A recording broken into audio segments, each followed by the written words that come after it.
Due to technical issues too boring to go into here, my blind commentary for Into the Dalek has been lost. So instead, here's my thoughts on it after watching, and hopefully this won't happen again.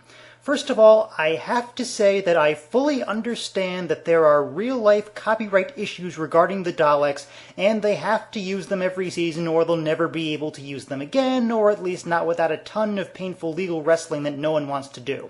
But the question I have to ask is, would that actually be that bad a thing at this point? Because what else is left to really do with them? Now, this episode certainly tries to do something new with the concept of a Dalek developing a conscience, but A, that's already been done with Dalek Khan, who is quite noticeably never mentioned here, and B, the episode wimps out on it anyway by basically saying, as Lisa Simpson once put it, when you try to be good, you're even more evil.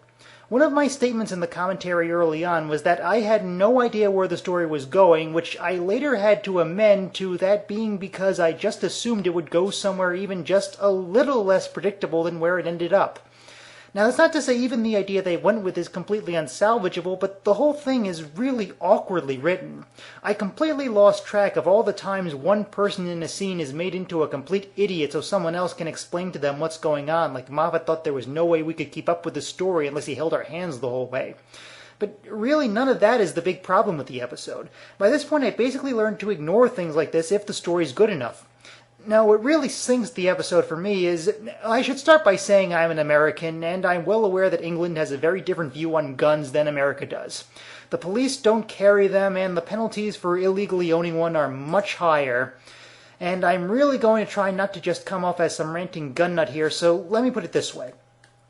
Ever since this whole war on terror thing started in America, there have been a lot of people in the country who are completely against it. I'm one of them. Yet you'd also have to search really hard among these people to find someone who had anything but respect for the actual soldiers fighting that war. They're seen as incredibly brave and admirable people, and even if you're 100% against the war, you typically don't hold it against the people fighting on the ground.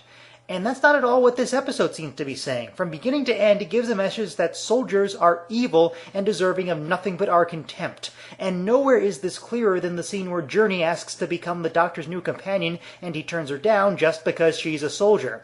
He even says she has all kinds of admirable qualities, but just being a soldier is enough for him to decide she's not worthy of traveling with him.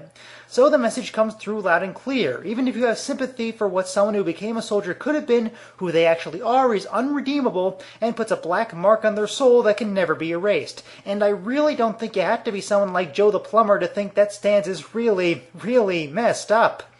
The one thing I'm willing to give Moffat is that maybe he didn't mean the story's moral to be quite that harsh, but the way I view stories, that's not what matters. All that matters to me is what I take away from the story itself. If I have to do research to learn what the story gave me isn't what the writer intended, that's a failure on the writer's part. So to wrap up, really not a fan of this episode. I did like the premiere, and the trailer for the next episode looks really cool, so for now I'm very much hoping this was just a temporary blip and the season can recover. And I'll find that out next time. See you there.